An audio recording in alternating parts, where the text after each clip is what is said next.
Right. What is up, everybody? What is up? What is up? What is up?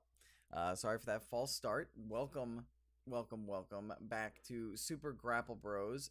This is episode number 57 of the Super Grapple Bros podcast, a show about two brothers who are former WWE employees that like to talk about wrestling and video games. As you see, I'm just one brother this week. We were away for a week. Team Murpho was busy. I was away on vacation with my girlfriend, went to the Jersey Shore for a week, and was chilling out there. Now D-Murph is away at a wedding for one of his wife's best friends, and then they're going to be on vacation, so I'm going it solo this week, likely next week and the week after. But we are back. We've got a lot to cover. We're going to get right into it. We've got so much happened while we were gone. We decided to go away for a week and just everything happened. Everything happened. Like, Extreme Rules happened. Apparently Slammiversary was insane. There was the announcement of the New Japan ROH show at the Garden. So we're just going to go ahead. We're going to start with a review of Extreme Rules. I'm going to try and keep it quick and short and sweet. Then we're going to get into some of the news and happenings this week. Then we're going to go ahead and transition over to gaming, because there's a lot that happened in gaming as well. Hi to Big Stupid in the chat, by the way, who said, hey, this looks like an interesting show. I think I'll check it out. You should. It's a good podcast. We do good things. We talk, we chat, we have fun. As you guys can see in the background of the shot, the championship is over there on the wall. I don't have it over my shoulder because D-Murph won the predictions. I believe, with the exception of the tag title match of the SmackDown team tag team title match, I think he got everything right, and the ones I got wrong are the ones that we picked differently. So, yay, go me. I will go over those later. I also need to check on the viewer predictions over on Discord. We got 2 viewer predictions from Big Stupid, and I believe also from Laserscope. So we'll check those, and we will shout out whoever got those right. Let's see. We'll do that right now, actually. Let's see. 1, 2. I'm gonna count this off real quick. 1, 2, 3, 4, 5, 6, 7, 8. 8 predictions for the one person was right. And then let's see. We've got 1, 2, 3, 4, 5, 6, 7, 8. We actually, or no, 7. So we actually have one person. Sound is a tad low. All right, I just boosted the mic level up a little bit. I'll also bring the mic closer to myself. Hopefully that works. So yeah, with 8 predictions right, let me just make sure and see if you guys got this right. But with 8 predictions right, Big Stupid, by the way, congratulations. You get the shout out, the pay-per-view shout out for the most fan predictions correct. And let's see. Were there any? Let's see. I ended up with 1, 2,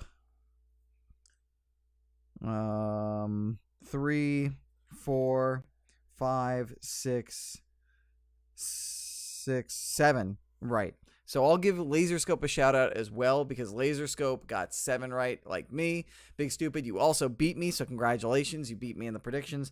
D-Murph, however, had 1. I think he had everything right. So let's just check, except for the Raw Tag Team title match. He had 1, 2, 3, 4, 5, 6, 7, 8. He had 9 right. So D-Murph had the most right. The only ones he got wrong was Reigns versus Lashley and the Raw Tag Team title matches. So only 2 wrong out of those. So he holds on to the championship. So that'll be sitting there in the background for the next few weeks until he comes back, and when we get close to SummerSlam, which SummerSlam is shaping up pretty well.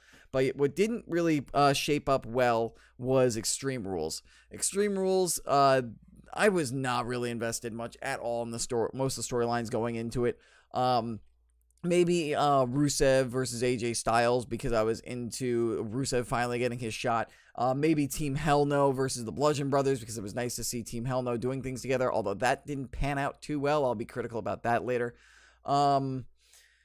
The Carmella and Asuka stuff was okay, but again, like the payoff, and I don't know what's happened since. I don't know what to make of it. So yeah, and I was kind of excited for Nakamura and Hardy, which paid off well. Like I was like some stuff it was like I was interested in, but I wasn't like super excited. And Extreme Rules unfortunately didn't really deliver a ton of didn't really produce a lot of great matches or any great matches. There were some really good matches and a lot of all right matches that would have been made better if there was a good storyline behind it, but not a lot of the matches had great storylines behind it. So let's start rolling things down. Andrade Cien Almas defeated Sin Cara. Good for Andrade. He also went on to have a good match against AJ Styles in the SmackDowns that followed since then. So good to see Andrade Cien Almas's star on the rise, because he is really good. He has a 5-star match for WWE this year in NXT against Gargano. But this was pretty much just a let's throw it on the kickoff type of match to give them something to do. Sanity beat the New Day, which is awesome. I picked the New Day because I didn't have faith in the writers to actually let Sanity win. But hey, they won. Eric Young put Kofi Kingston through a table with his big elbow drop. So then they went and they lost to New Day SmackDown afterwards, which let's not get into that. I think that's 50-50 booking, which is kind of like but I think that maybe continues a storyline where we get Sanity versus the New Day again in some wacky match at SummerSlam. Or maybe they end up going for the tag championships for SummerSlam. I know that one of the tag titles, I can't remember, maybe Big Stupid, you can correct me, I can't remember if it's SmackDown or it's Raw, is doing a tournament, like a quote-unquote tournament up to SmackDown to determine who wins. I'm pretty sure it's for SmackDown. Because B Team and the Hardy Boy, the Deleters of Worlds, are, doing stuff together still. They're still got their storyline going on. Yeah, it is SmackDown. Big Stupid confirmed. Thank you very much. So who knows? Maybe with this 50-50 booking, I really like the New Day. I really like Sanity. Maybe we'll end up with a thing where they're in the finals with each other together, and then who knows? Maybe the Bludgeon Brothers just destroy both of them and be like, we'll take you both on and we get a triple threat match. Because I want to see both Sanity and the New Day compete for the SmackDown tag titles at SummerSlam. But the problem is that Sanity is kind of heelish and the Bludgeon Brothers are super heel, so you kind of need New Day in there as an intermediary. So hopefully we'll get maybe Sanity and New Day will end up together at the end of the tournament. I don't know how the tournament's been going, who's been paired up against each other. So who knows? Maybe they faced off against each other. New Day beating Sanity was actually for the tournament. I could be wrong. Big Stupid will correct me if not. But yeah. It's the Bar versus the Usos. Winner gets New Day. Okay, so it was New Day versus Sanity in the tag tournament, and New Day beat Sanity. So, okay, there we go. So, so much for pushing Sanity. We're gonna get them eliminated by the people that they beat just the week before for that. Cool. If I don't know, I think I want the Bar to beat the Usos, to be honest. Because as much as I love Usos New Day, I know the Bar can also go, and they haven't really done much lately, and the Bar and the Usos can do some good stuff, and it'd be something different. And also, I feel like the Bar could be used as faces. We've already seen Usos versus Bludgeon Brothers, so maybe the Bar can't just set the bar, but be the Bar and be the ones to beat the Bludgeon Brothers. Maybe turn them face for a little bit. So yeah, if New Day already beats Sanity, which sucks. Hopefully we get Bar beats Usos, maybe Bar beats Bludgeon Brothers. We get Bar versus Bludgeon Brothers, and then maybe Sanity gets involved and they're the reason that the New Day loses to the Bar, and we get some craziness with New Day and Sanity at SummerSlam still. Anyway, moving on. We'll move on to the Raw Tag Team titles. The B Team shockingly beat Matt Hardy and Bray Wyatt. A lot of the reason why I was arguing against the B Team with D-Murph was mostly because I didn't think that Hardy and Wyatt had the titles for long enough, and I didn't have faith in the Raw writers to put the championships on the B Team. There's a trend here where I didn't have faith in certain people winning, and they won, which is interesting. So maybe I should have faith in the writers more, but then again, with what's been going on with Raw and SmackDown, I don't know. Maybe I shouldn't. I don't know. But yeah, B Team with the shock win. They're continuing it now. I think the B Team with their bits, they are pure gold, and it is great, honestly, seeing them with the tag titles. I love it. I don't want to see them lose them. Hopefully Matt, and it seems like they might be teasing some sort of maybe eventual breakup with the Deleters of Worlds, because Matt Hardy and Bray Wyatt basically lost the titles due to a communication bumping into each other, and then they lost again via a fluke like that. So I don't know if they're trying to sow either that B Team's getting lucky or that Hardy and Wyatt might start getting on each other's nerves and break up. But yeah, hopefully they'll be frustrated by these losses, and they'll just start doing some more like crazy woken insanity, and it'll end up being like silly, goofy faces against like even crazier weirdos, and it would actually probably be one of the most entertaining rivalries going into SummerSlam, as long as they book it right. So we'll see. Then we got Finn Balor versus Baron Corbin. Luckily, thank God, Finn Balor won. He needed the win. It was via a roll-up, so it protects Baron Corbin. I know they're trying to push Corbin and give Corbin something to do. This will likely probably continue into SummerSlam. Who knows? Maybe Corbin will win. Maybe they'll let Balor win. Maybe they'll give Corbin some wins during the lead-up, and then Balor gets the big win. But, yeah, no, I can't really complain about it. You know, it was an all right match. It wasn't the greatest match. I was kind of like, eh. But, yeah, Balor won. It was good booking. As far as results go, the match was kind of eh. The storyline is kind of eh. But maybe things will get interesting with this. Then we had Carmella beating Asuka. This shark cage match thing, guys, I don't know what to make of it. Like, I'm not a big fan of shark cage matches. It was entertaining to see Ellsworth go upside down. And I guess it protected Asuka by him being a distraction. But I don't know, man, guys. Like, I'm not too high on this Carmella championship reign anymore. I wanted to give her a chance. Carmella seems like a good chick, works her ass off, but like, just I'm not invested in the story right now. I think maybe the change now that they've got Becky Lynch going for it will make it interesting, because the fact that Becky Lynch hasn't won the big one, neither in NXT. She hasn't won the big one in NXT, and she hasn't won the big one on the main roster in so long. I think she held the women's championship for like a hot second, if I can remember.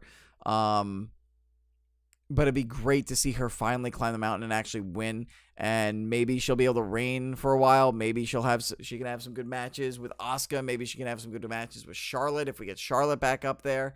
But yeah, I don't know what they're doing with Asuka right now. Like, yeah, you kind of protected her with the James Ellsworth thing.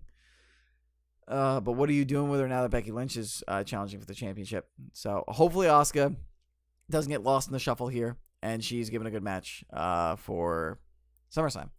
Then move on to the United States Championship match, which I actually thought was actually, despite what happened, I think it was one of my favorite things in the entire show, and it had the least amount of wrestling, which is ironic and funny as hell. Basically, Shinsuke Nakamura finally won a championship, won his United States Championship, which we believed was going to happen because he needed that win after losing so many times to AJ Styles for the WWE Championship and not winning that one. He needed a win. He really needed that United States Championship win. So thank God for that. And I loved the way they did it. It protected Jeff Hardy. It made the Kinshasa look like a legit finisher because it only took one. And it stuck to Shinsuke Nakamura's character by being Dick Nakamura, the Dick Puncher, as I like to dub him. So I thought it was great all around. And then you had Randy Orton come out, and Randy Orton turned heel. Thank God. Randy Orton is interesting and compelling when he's a heel. When he's a face, unless like he has like some sort of personal vendetta against the heel, it's really hard for him to come across as a really compelling face that you want to cheer for. So thank God that he turned heel. Because heel Orton is best Orton. And when you look at it, what's going to happen, we've got, oh my God, yeah. Big Super says the look of indifference after he punched Hardy in the nuts from Nakamura was priceless. I loved it. I love how Nakamura's character, he will punch somebody in the dick when the referee's turn, and then he will just like pretend like nothing's going on, like he's minding my own business, being like, what? I didn't do anything. Why is he on the ground? Like, Can you tell him to get up so we can have a match? I love it. I love his character. Like, Nakamura is playing this heel character so well, and I love it. I'm glad he has the United States Championship match. And Randy Orton cashes in as being Randy Orton briefcase is big stupid. That's good.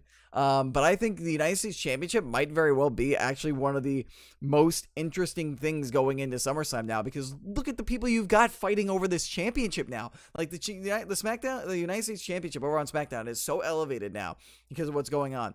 You had Jeff Hardy on there. He was kind of like middling around with it, but then you get Nakamura involved, and then just now you've got Randy Orton involved. You've got Randy as a heel, not as a face. You've got Jeff Hardy, who's uber face. Randy and Jeff did great things 10 years ago.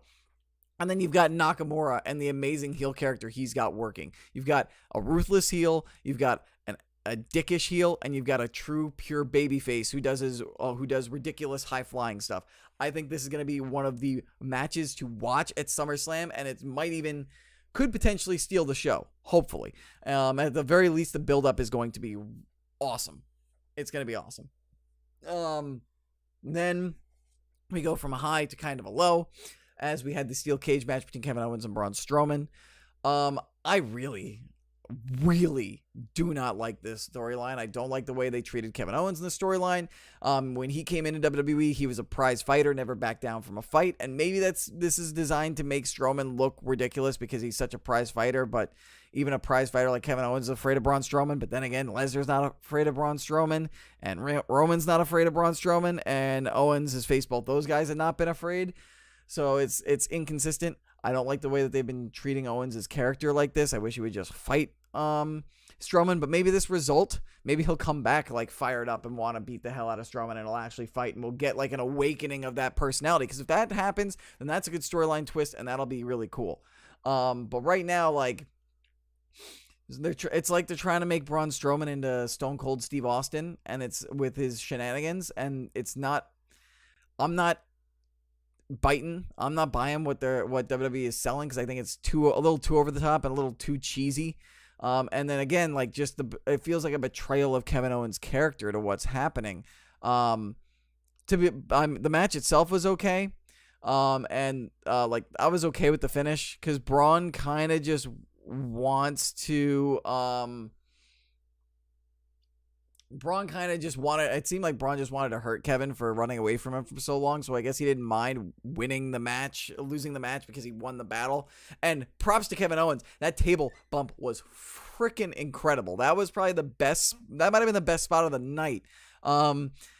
Though some people, I have heard some people criticize, if Kevin was going to handcuff Braun to the rope, why did he do it to the one that's right next to the door where he can't get out? So he could have walked out, so that's a little iffy. But the bump was amazing. The match was okay.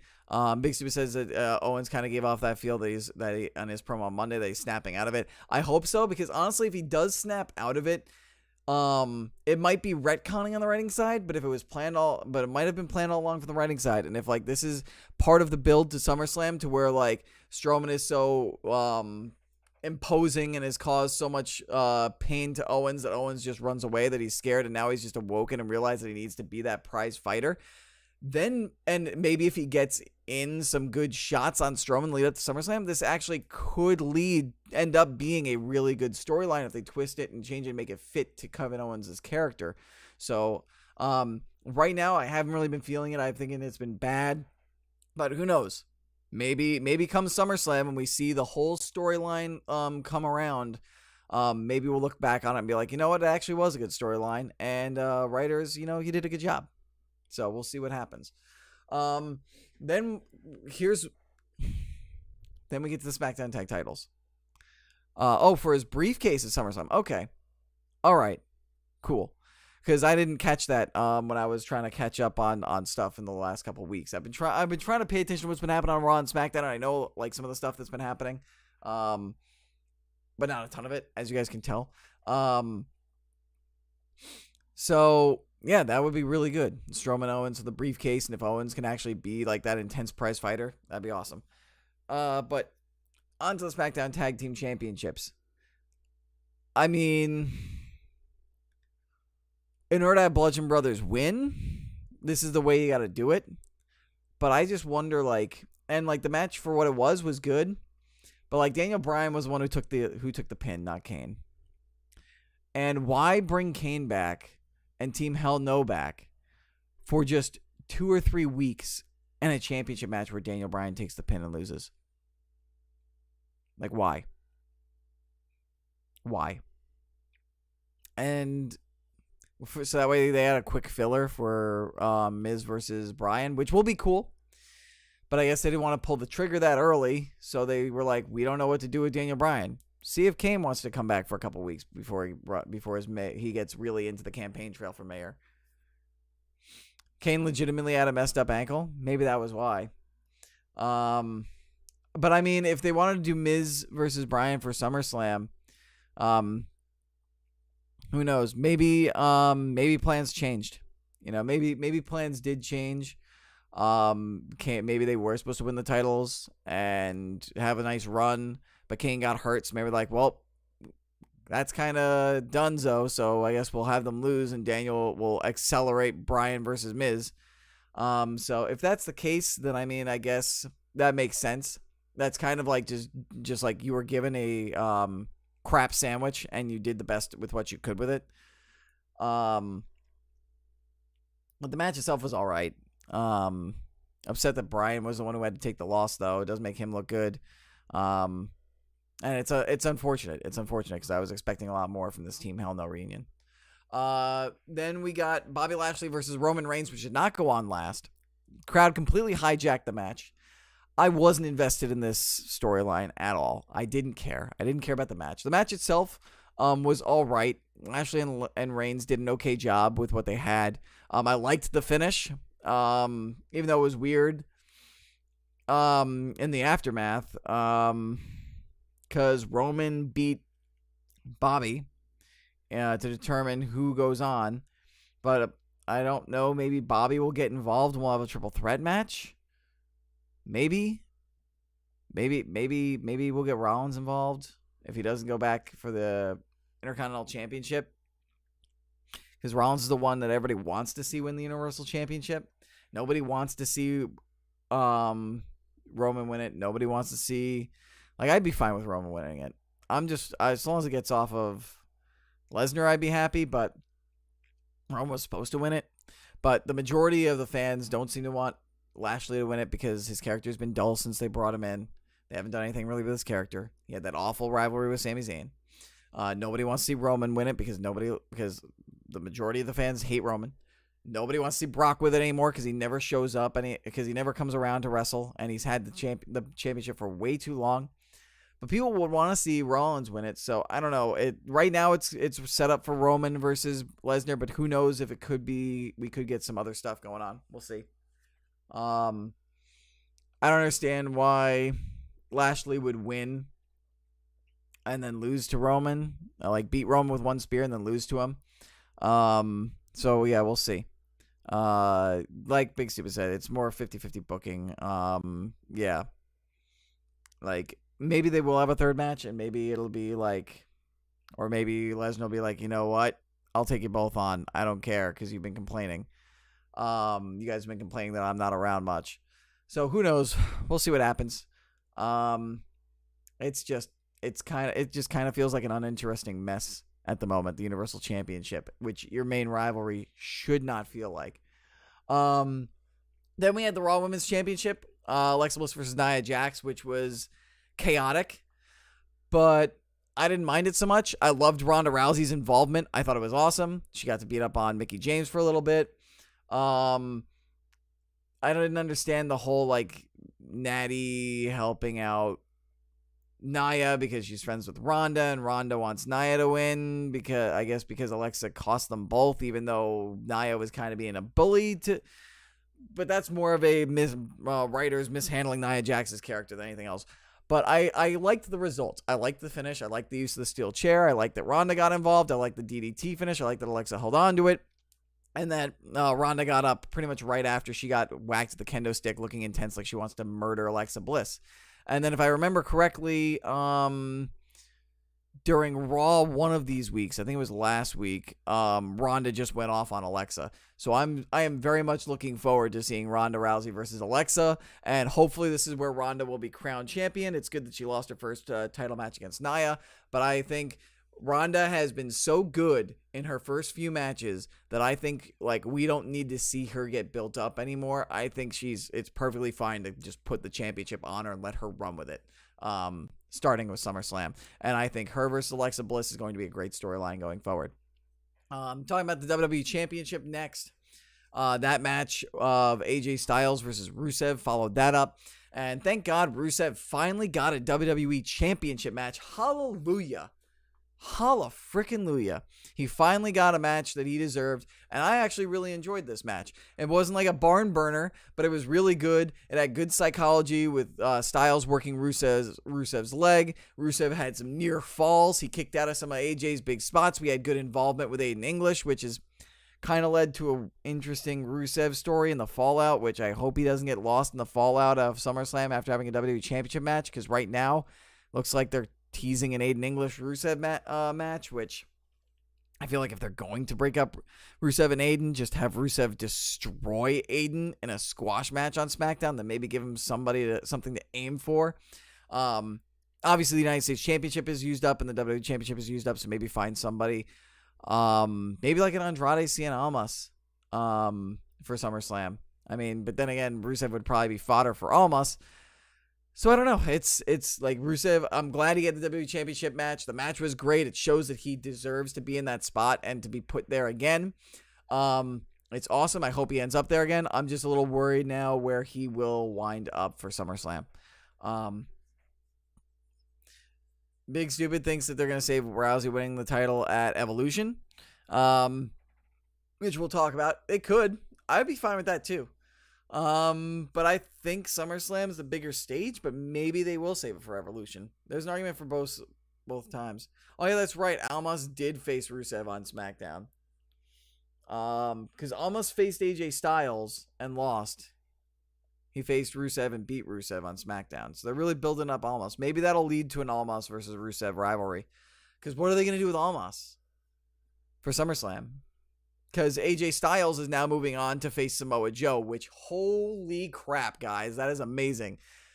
10 years ago, imagine telling yourself 10 years ago, guess what, guys? That AJ Styles and Samoa Joe guy over in TNA, they're going to be headlining SummerSlam for the WWE. Well, not headlining exactly, because the Universal Championship match probably will. But they're going to be battling for the WWE Championship at SummerSlam in 10 years. Just amazing. I think it's awesome.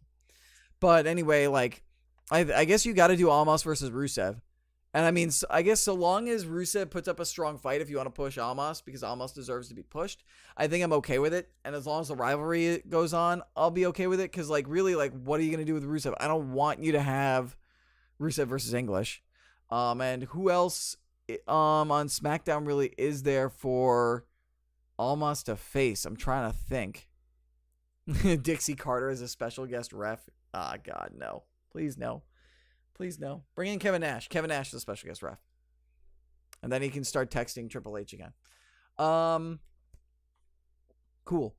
So, and then surprisingly, the main event of the show was the Intercontinental Championship match, which that's awesome. And that goes to show the kind of work that Ziggler and Rollins have put in and elevated the championship with their rivalry over the last month. I liked the match. I liked the match. I had no problem with Rollins going up 3-0 through like little stealing stuff. And then McIntyre destroying Rollins, like, because Rollins only got 2 falls really. And then McIntyre destroyed Rollins to give him the 3-0 advantage. But then the fact that his decimation allowed Ziggler to climb back and get 2 quick falls really quick and then eventually tie it up, that actually, I feel like that pushes McIntyre, which is good for McIntyre. And then the fact that Ziggler battled back, took the lead, and then was able to win in the end was good for Ziggler. I think Rollins was protected by the win. However, the finish, though I liked the match and I didn't mind how the falls played out, the way that the finish played out, I didn't like. That I disagreed with. I wasn't a big fan of because Ziggler and Rollins, they're tied at 4. Time expires as Rollins about to pin. And then the announcer, and then Corey Graves, like, Corey is normally great. He's a great dude. He's normally really great at what he does, and everything that he does. And I don't think this is his fault. I think this is like the direction he was told to be given. He starts saying, no, it's over. It's a tie. It's a tie. It's a tie. Although, historically, every single time an Iron Man match has been tied, it's gone to overtime. So why are you trying to play it off like this is it, it's a tie and Ziggler retains, when historical precedent has always shown that it goes to overtime? So why didn't you just automatically go into overtime? Like, why did Angle have to come out and announce overtime? Why couldn't the bell just ring, the ref go over, and the announcer say, due to a tie, we are going to a sudden death overtime? Because then the tomfoolery that happened with Drew McIntyre would have been fine, kinda. Because Drew McIntyre interferes after Kurt Angle comes out and does sudden death. And you don't think he'll just turn around and be like, watch tape and be like, no, get back in there. We want a fair ending. And also, part of me is like, why didn't the referee, after ringing the bell, immediately see McIntyre on the apron and be like, you were kicked out of the match, and start arguing with McIntyre, try to kick him out? And then maybe that keeps Ziggler from getting a pin, or Rollins from getting a roll-up pin. Maybe he disqualifies Ziggler, but because it ends in a disqualification on the final fall, you let Ziggler retain. I don't know. It was just the ending. It was just I don't know. I don't know. It was the best. The match itself, though, I thought was really good, and I didn't mind the booking of the match up until the end. And if Ziggler and Rollins keep fighting for the Intercontinental Championship for SummerSlam, I wouldn't mind it, honestly. I wouldn't mind it at all. Big Stupid is correcting me. Apparently, when Angle and Shawn Michaels had a Iron Man match on Raw, it was tied and Kurt just walked out. So, maybe I am wrong. I mean, maybe that only happened once, but that's like once. Like, historical normal precedent means overtime, and Kurt just walked out of the match. So, I don't know. Who do I have winning what? What are you thinking? The Intercontinental title match at SummerSlam between Ziggler and Rollins?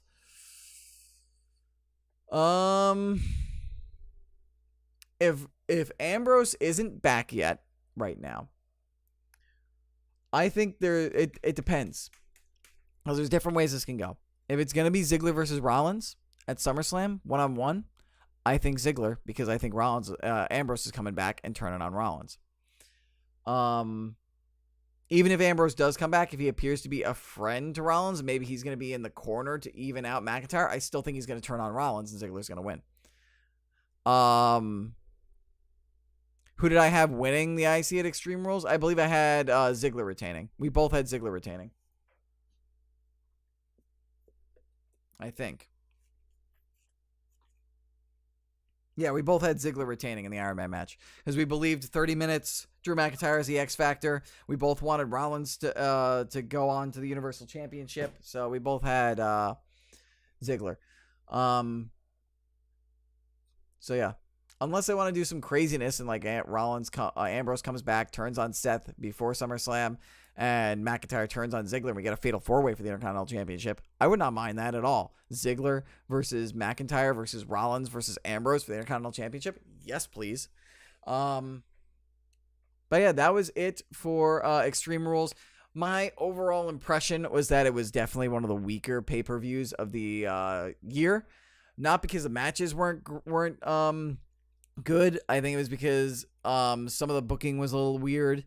And there was no like barn burner, like standout match, and the storylines leading into a lot of the matches were pretty weak. So it was hard to get yourself invested into the match, like emotionally or storyline wise. And normally when that happens, you have to rely on, you really need to rely on the quality of the match then being amazing. And when the quality of the matches are good, the wrestling quality does not make up, unfortunately, for the the faults in the storyline. So that was it for Extreme Rules.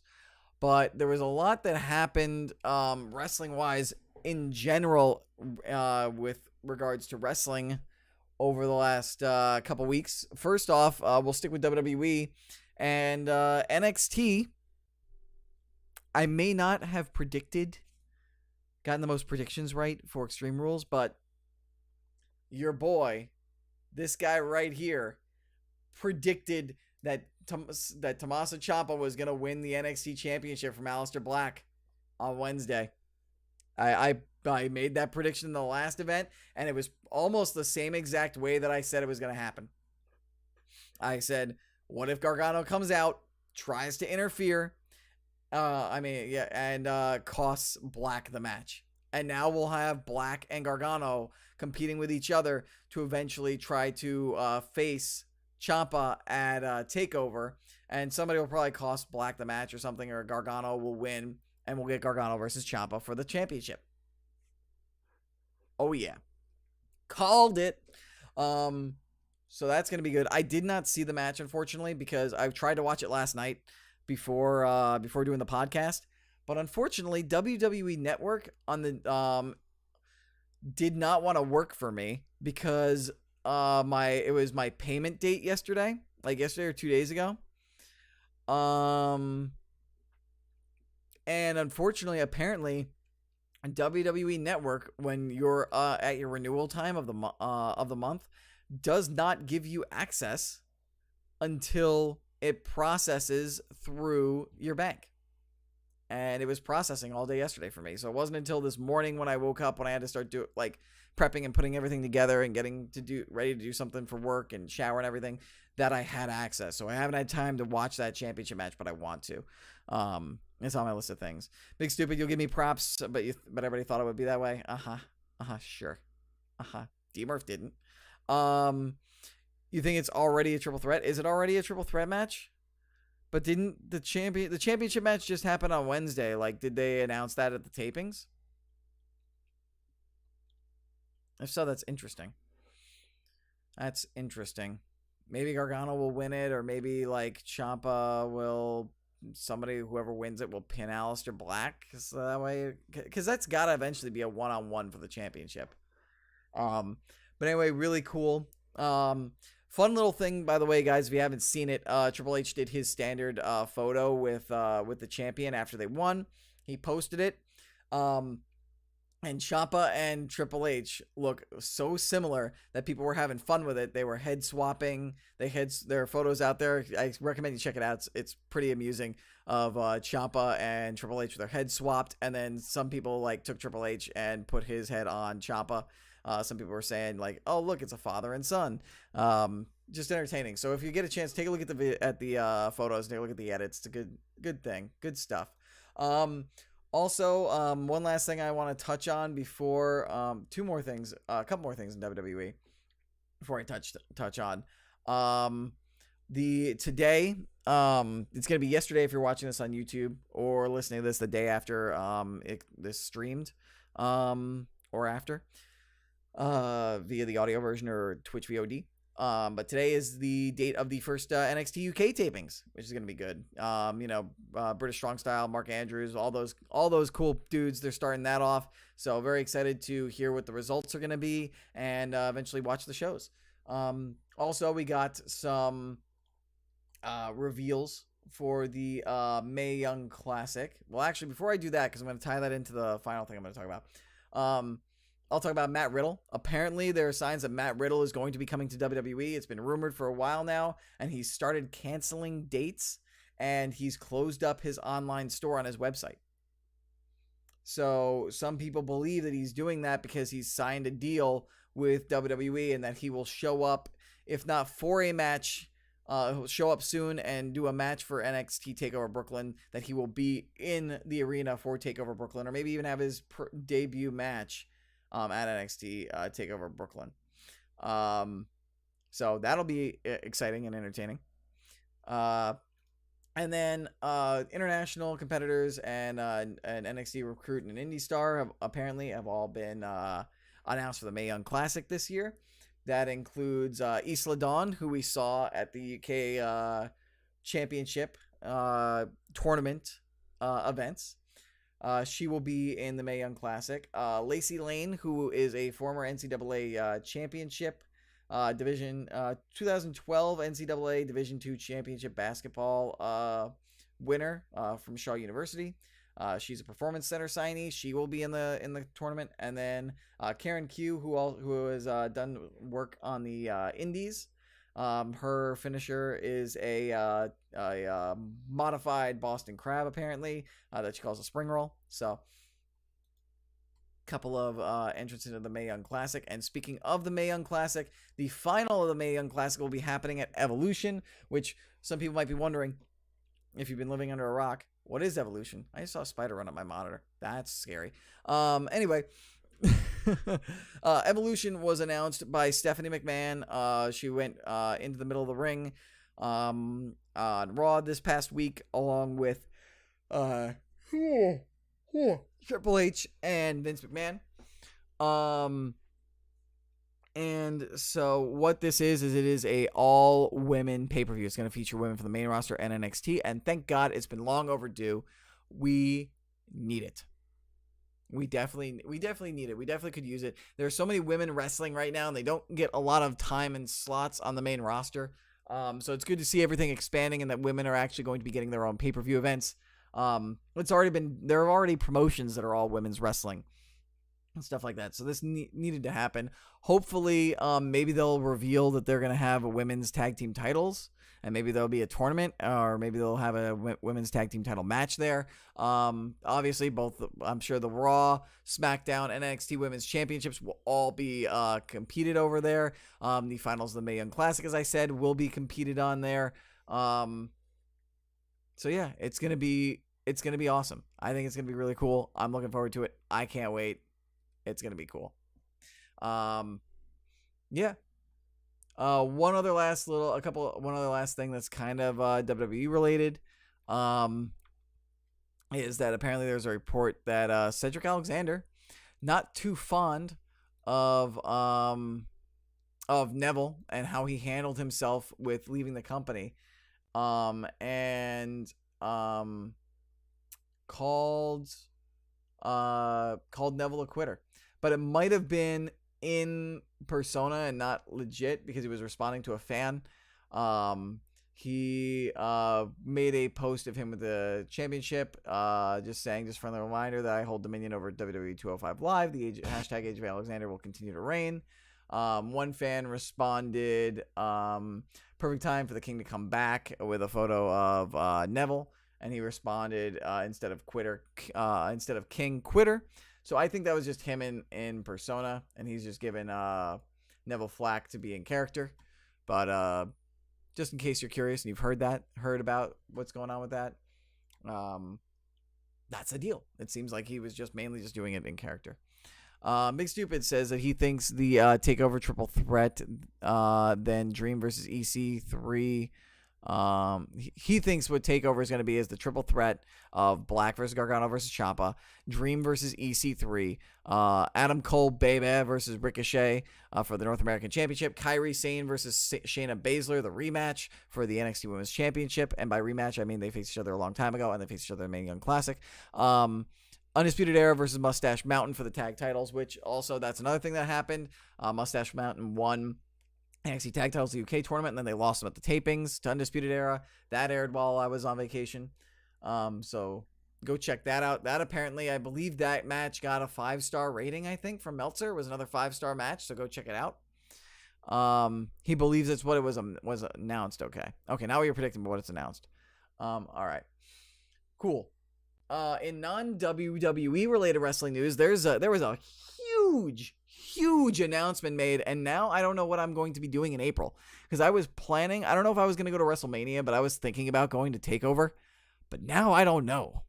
I think I haven't done an ROH show. I haven't been to an ROH show in 10 years, and I've never been to a New Japan show, and guess what? Our Ring of Honor and New Japan announced that they have taken the Garden. They have booked Madison Square Garden the weekend of WrestleMania.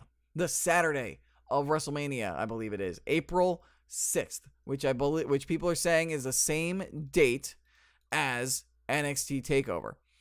It's Saturday the 6th. So, who knows? Does that mean that maybe WWE, so that way they don't have to risk running NXT Takeover against this event, which is being called the G1 Supercard, will instead have Takeover be on Friday and the Hall on Saturday?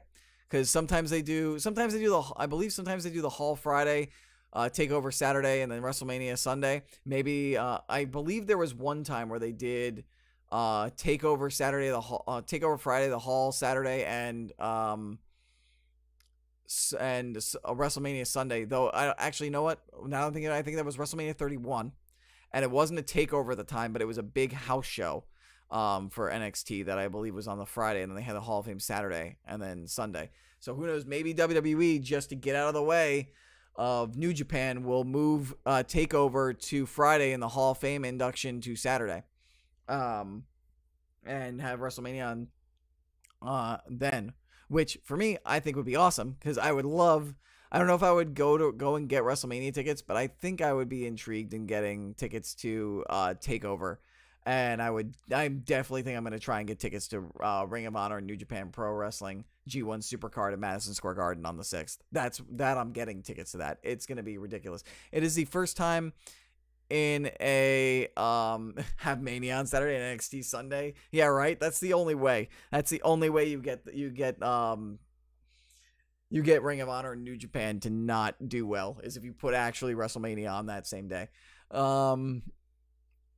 But yeah, I'm excited. I'm gonna read for you guys the announcement of the official announcement from ROH. They said, for 16 years, Ring of Honor Wrestling has created some of the top stars of professional wrestling, and for nearly 50 years, New Japan Pro Wrestling has brought Japanese strong style to the world. Together, these two companies have delivered world-class shows such as War of the Worlds, Strong Style Evolved, Global Wars, Honor Rising, and the G1 Special, which I still need to watch. Which New Japan Pro Wrestling has launched as a special kickoff in the United States to their annual G1 Climax, known as one of the most elite tournaments in professional wrestling. ROH and NJPW are proud to announce that on April 6, 2019, the companies will join forces to present the ultimate wrestling event, G1 Supercard, to fans from around the world, live from Madison Square Garden in New York City. And then Greg Gillerin, the ROH general manager, says 3 years ago, one of our best fans told me in confidence that Supercard of Honor just didn't feel super anymore. He was right, and we took that to heart with the huge events we delivered in Lakeland, Florida in 2017 and New Orleans, Louisiana, just a few months ago.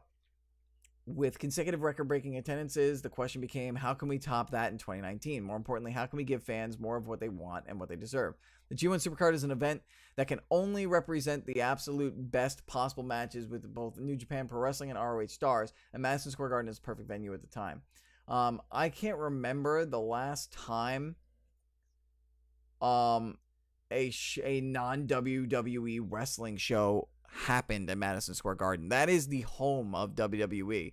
Not so much of recently, because of they haven't done Raws or pay-per-views there recently, but whenever they do a house show there, it is a big event. It is treated with revelry.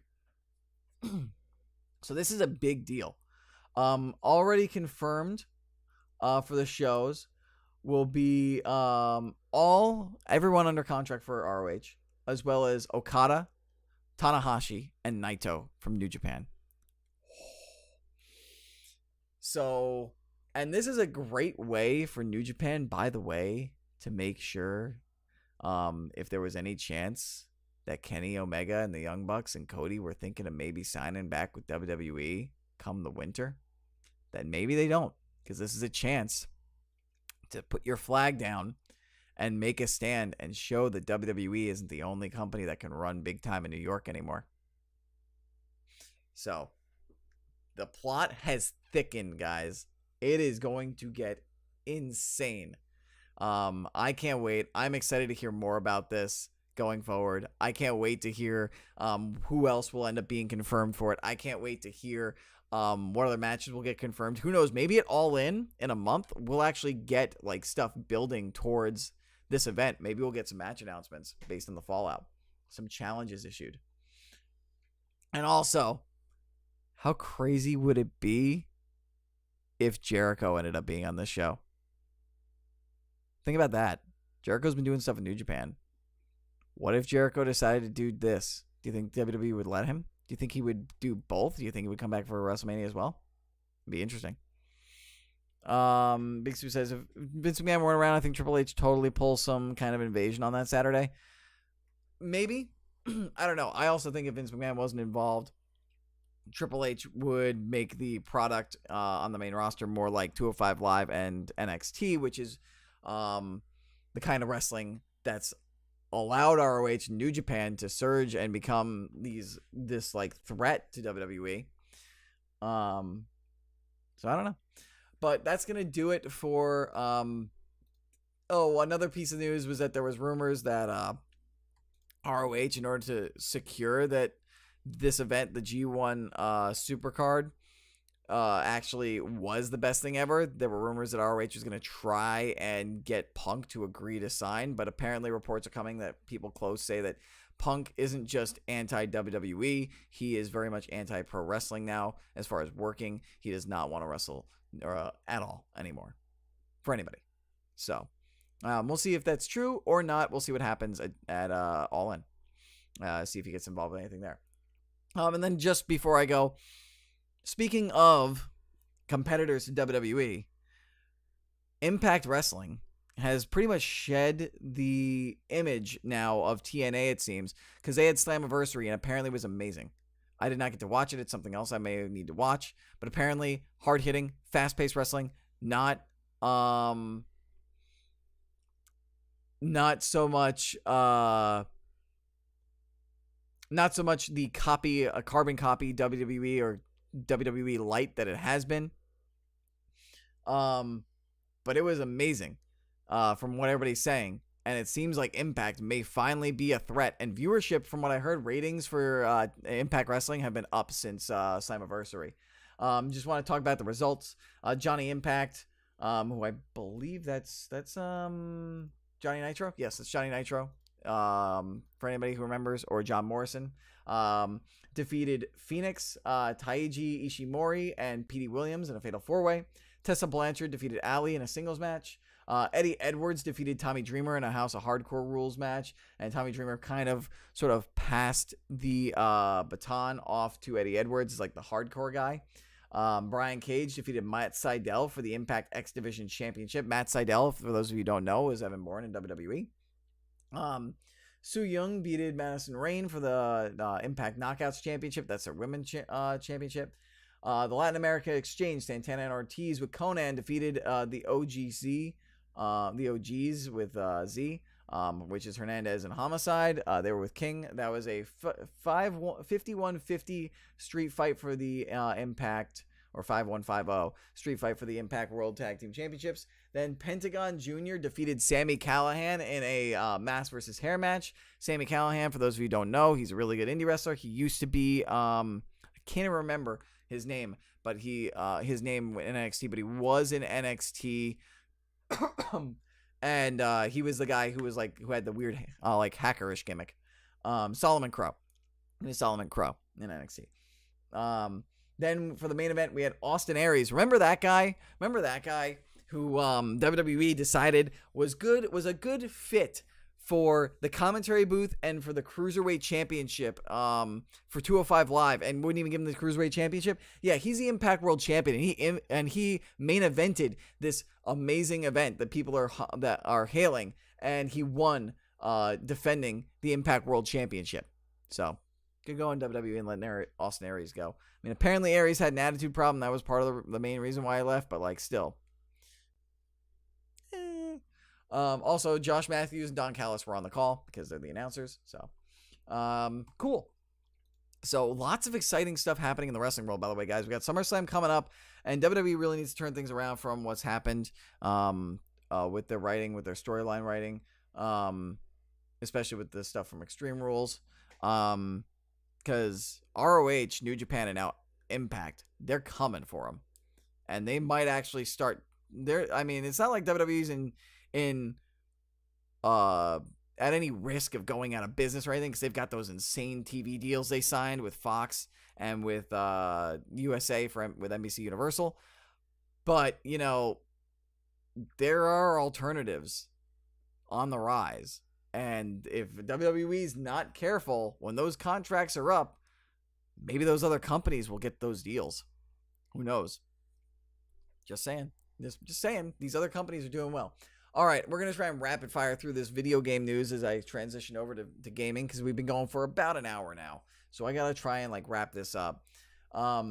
Anyway, this company, switching over to video game news, this company PDP, they like to make their custom controller makers. They are making GameCube controllers for the Switch for people to get ready for Smash Bros.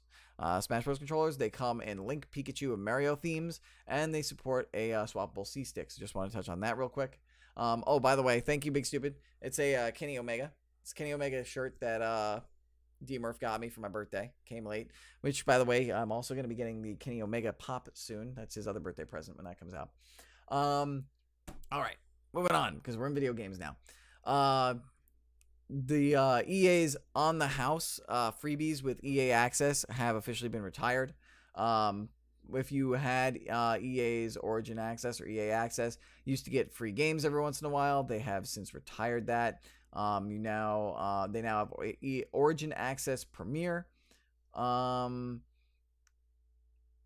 where you can get, it looks like you'll be able to get games early through that service, like 5 days early, through that subscription. And I don't know if it doesn't look like they're offering games anymore. However, Electronic Arts did say if you have picked up games through that service and downloaded it, it's not going to retroactively go away. You still own those games. You'll still be able to play those games. Big news in the sports gaming world. NBA Live 19 has revealed that women are coming to the game. You can create a female player, and you can play through the career mode as a woman, which is awesome. It's last year NBA Live 18 had all 12 WNBA teams in it, but so it seems like maybe they'll return this year, but that hasn't been confirmed. And maybe, who knows, maybe if you create a female player, you can go through the WNBA, not just the NBA, but I don't know. That's all speculation based on this one announcement. But very cool, nice to see NBA Live progressing. It's a good way for NBA Live to also find an avenue that 2K isn't capitalizing on from a business standpoint. So all good things. All good things. Also, the Fallout 76 beta got announced. It's going to be launching in October, ahead of the game's November 14th release. Bethesda Game Studios, this is coming from Polygon, announced on its community forum that the beta for Fallout 76 will start in October. Beta testers will randomly be selected, and the pool will start out small, but grow over time before the game's official release. In order to enter the pool of beta testers, you must pre-order Fallout 76, and then locate the redemption code on the pre-order receipt or confirmation email. From there, go to Bethesda's official site and log in to create a new account or to enter the code. The full FAQ and instructions can be found on Bethesda's Fallout site. And then another thing going on, the U.S. Army is staging a Street Fighter tournament that is going on today. The winner will go on to actually compete at PAX West. That's where the grand final will happen. Soldiers at Fort Bliss, Fort Gordon, Joint Base Lewis McChord, Fort Wainwright, Fort Riley, U.S. Army Garrison Humphreys, U.S. Army Garrison Bavaria, and Fort Knox will participate in this Street Fighter V tournament. The winners in each tournament, and so each base has a tournament, it's double elimination format, will advance to a grand final tournament that will take place at PAX West in Seattle on September 1st. That's a really cool thing to do for the soldiers, give them something to do, let them have fun. They get to go, if they're big gaming fans, they get to go to a PAX, which PAX is amazing. I think PAX is one of my favorite conventions to go to, one of my favorite trade shows to go to every single year. I haven't had a chance to go in the last couple of years, but maybe I'll be able to go to PAX East again sometime soon. But that's awesome. That's really good news. Good stuff. I just wanted to talk about that. Destiny, if you guys remember, when the original Destiny game launched, they had this thing called the Grimoire where you'd have to go on their site and read stuff. Well, they thought it might be better, and I kind of like this idea, if they put it all in a book.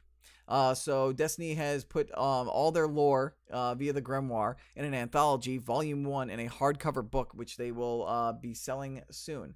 Let's see if I can find out launch date.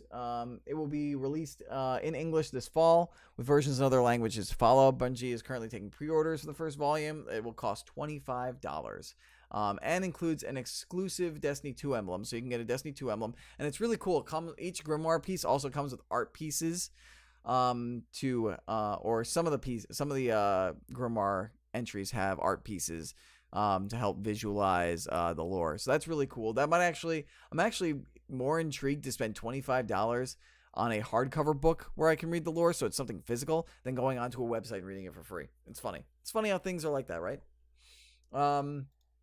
All right, moving on to Pokemon Go. Pokemon Go had some major updates while we were gone. Trading got introduced, and friendsless. So here's how trading works and friendships work. With friendships, you have a code, kind of like the Nintendo friend code, that you have to have friends put in to add you to your friends list. And then there are friendship levels where you get bonuses for trading and stuff like that. If you send gifts and trade with people for certain days in a row, your level of friendship with them grows. You get discounts on the amount of dust, I believe it is. I can't remember. God, it's been so long that I'm actually forgetting the currency, so I have to look it up. Where is it? Stardust, that's what it is. So you get a discount on Stardust that you use to conduct the trades. You'll get free Premier Balls, you get extra raid experience. So it's good to be social and interact with your friends, and eventually apparently higher level of friends, you can only trade certain Pokemon amongst higher level of friends. Maybe that'll be like the raid type Pokemon. So if you have like multiple Lugias or multiple Mewtwo's, you can trade one to your friend. So that's the friendship. And then in order to trade with somebody, you have to be a friend with them. And then you have to be within the vicinity of them, which I believe is within 100 meters of them. So you can't just be sitting at home and text your friend and be like, hey, I got like this Mr. Mime, you want it? And then they say yes, like 5 miles away at their place. No, you actually have to like go hang out physically, be together out in the world or at each other's place and actually physically trade with them. But it's cool to see that trading is finally happening in Pokemon Go. Probably 2 years too late, if you ask me. And also, if you trade, you have a chance of getting this special new kind of shiny Pokemon. They're called Lucky Pokemon. So it's basically like a shiny Pokemon, but you can only get this shiny version through a trade. So it's dubbed Lucky Pokemon. So that's all that. Also, some big updates happened in certain games. The Metal Gear Solid Phantom Pain multiplayer world got an update. It's first of the year. There were new weapons, gadgets, and difficulty missions have been added, as well as potential to play as quiet. GTA Online After Hours got a major update for GTA Offline. From Polygon, the sprawling multiplayer mode for Grand Theft Auto 5, 10 of the most popular. After Hours lets players operate a quote-unquote top-shelf nightclub, which they can co-run with Tony Prince, a.k.a. Gay Tony, which is interesting because Gay Tony was in GTA 4, so it's more signs that GTA 4 and 5 or that everything's happening in the same world, more merging with the world, with the worlds of and storylines of the Grand Theft Autos, all of the Grand Theft Autos. And then we're gonna go boop, boop, boop, boop, boop, boop, boop, boop. I'm gonna jump into that and do that for D Murph as he is not here this week. We have some Overwatch news. The Wrecking Ball update, which introduces Hammond, who is the little hamster, chubby hamster called Hammond, who likes to kill things and shoot things inside a giant rolling ball mech, got released. So everybody will be able to play that. And also in Overwatch news, the Overwatch League playoffs have been going on. New York Excelsior blew it. They blew it in the semifinals. They lost to Philadelphia Fusion. They were the favorites to win the whole thing because they were just destroying everybody left and right throughout the season, and then they choked in the semifinals. The grand final started last night. It aired on ESPN. It's airing on Twitch. It's airing in other places as well, I believe. Last night was game 1 of London Spitfire versus the Philadelphia Fusion. London Spitfire won. Today, which is July 28th, starting at 4 p.m. Game 2 will be played, and then if Philadelphia Fusion can win Game 2, they will play a third match immediately following at 6 o'clock with the champion crown. And then tomorrow, ESPN, and I'm not sure if Twitch, but I know ESPN and the other network, whatever other network is carrying it, are re-airing the grand finals tomorrow as well. So we will finally get our grand champion. If I had to make a prediction, I think it's going to be London, because Philadelphia, they were going to have an uphill battle trying to win when things were even in their best of 3 series against London, and now that they're down, I don't know if they can win 2 matches, which are in themselves a best of 5 series against the London Spitfire. So I'm assuming by this time tomorrow, or in about 6 hours, 5-6 hours from now, London Spitfire will be crowned the first Overwatch champions. Then we're going to touch into some Fortnite news. Hi to Cam, who just came into the chat, by the way. What is up, man? A huge birthday patch came in for Fortnite.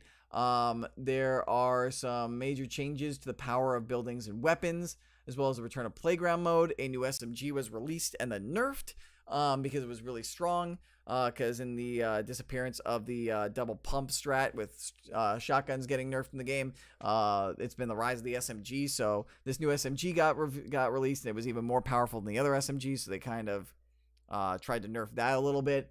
The birthday patch comes out with these new birthday challenges, which I already completed.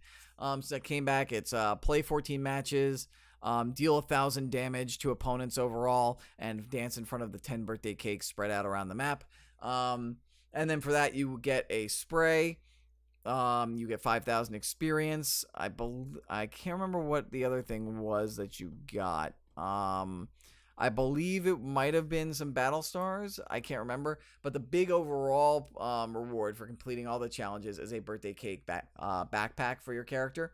And also, in addition to the birthday cake spread around, which have birthday balloons to show you where they are, the battle bus has been decked out with balloons and a massive one birthday candle and stuff like that. So pretty cool stuff. So I already talked about the Fortnite stuff getting murked.